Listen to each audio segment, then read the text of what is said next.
What's going on, guys? Junior's Fishing Company. Today I'm going to be building another medium-sized-ish, a little bit bigger than this bait. It'll be a little bit longer, but same weight. But I'm going to add a second blade. So a big thing in the musky world, at least, are stagger blades. So I've got two sizes of blades that I'm going to be putting on here, and it's going to be a darker bait. So I've got my two blades here. One is going to be a number 5 French blade in black nickel. This is a Regal finish from Lure Parts Online. And then I'm going to put on, this is a 3.5 copper Indiana from Hildebrandt. And I'm going to put on, so if you've never made like a double blade, tandem, whatever you want to call it, you got to put them on a little differently. You can buy Clevises that allow you just to put both hooks on and you slide it on, but I don't have those. So I'm going to fit on my Clevis, but I'm just going to put it on the first loop. And I'm going to gently take my second blade and I'm going to poke that first part of the Clevis on. Hopefully you can see that. And then I'm going to feed on the second one, the second part of my Clevis from my copper, and then I'll put my final one on from my black nickel. And that will allow these blades to spin freely really well. Again, you can buy the jointed ones or whatever they're called, but these will spin as well as if there was just one. I would put, I like to match the copper a little bit. I've got some 3/16 inch beads from Leaders and Lures, but for some reason the holes on these are just, maybe that one would fit, but the holes are just a little too small, so I'm kind of stuck. I didn't want to do gold, I think that'd stick out too much, so this is just a silver one in 5/16 or 3/16. So I'm going to put my silver on, and then I've got a 3/8 ounce, just standard black painted worm weight. I'm going to put that on. And then I've got, these are 5/16 copper from Leaders and Lures, and then somewhere I've got black nickel. I really like these black nickel and the copper beads. I haven't seen them on like a Lure Parts Online or a Jan's Netcraft. Leaders and Lures has them, and they're phenomenal. So the first one I'm going to put on is going to be a 5/16 copper to kind of hug the bottom of these worm weights.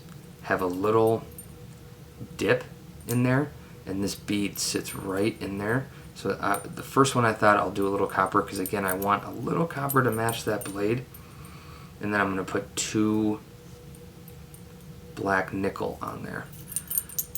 And I want to make sure that this blade isn't going to stick past that.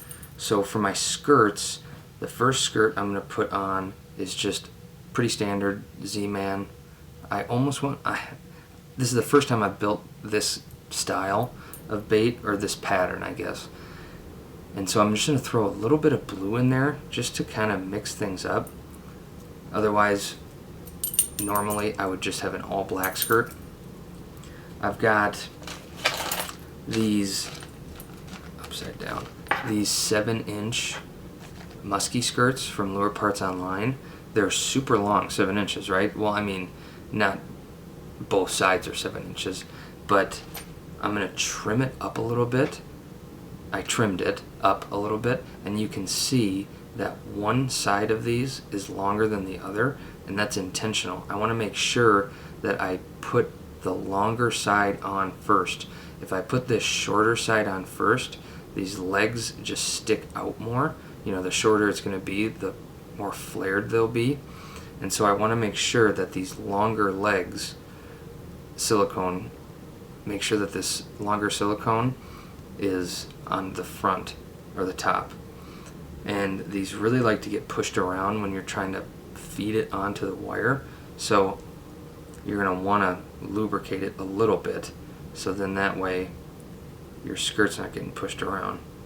So I'll feed that on as best as I can right in the middle, and you can see now that this, get that blue out of the way maybe, the longer part on top evens out perfectly with this bottom. Not perfectly, I cut them, but you want it, I wanted it to be nice and even like that.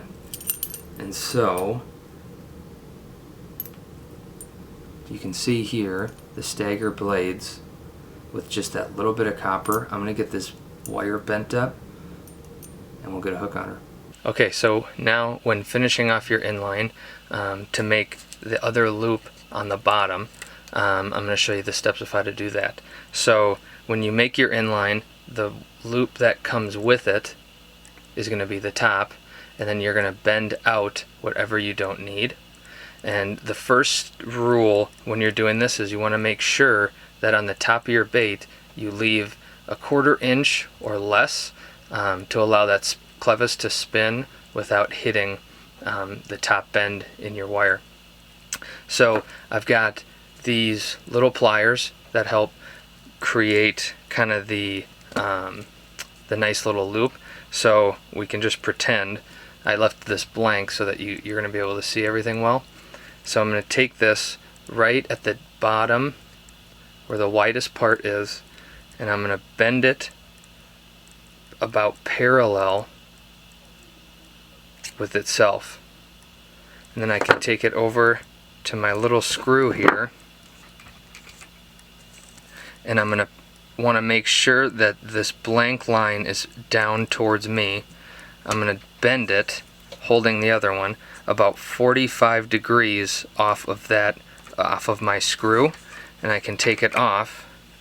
Now it'll get a little crooked, so take a pair of pliers and you're going to straighten that out. You're going to go back to your screw and you're going to rotate it 1,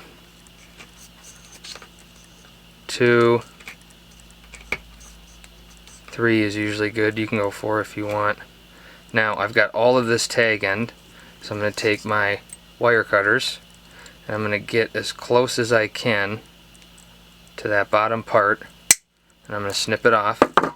There will be a little piece sticking out here.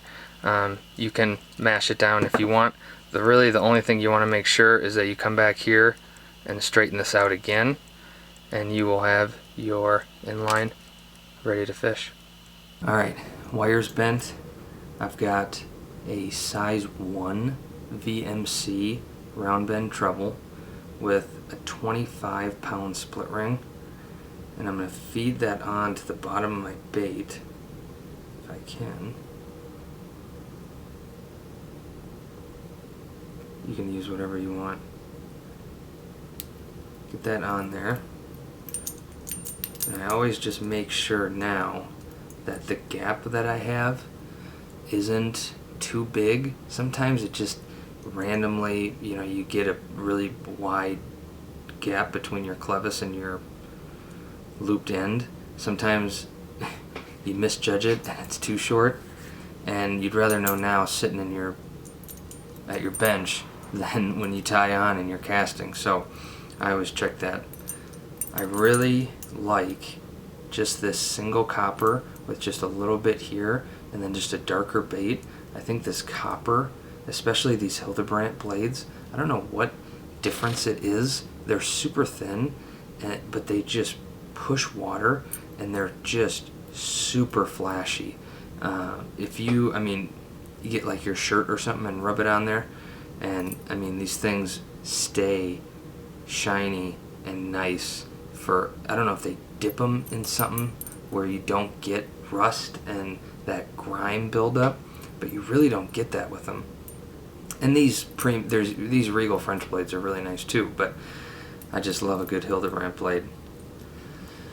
I'm excited to try this. You could even throw this, for early spring musky. This bait's gonna run about 6 inches, almost, maybe 6 inches. It's heavy, And with the double blades, I mean, I know sometimes it's single blades, double 10s, whatever, but I think this would be a really good bait just to have on one of your musky rods, and just, you never know kind of thing.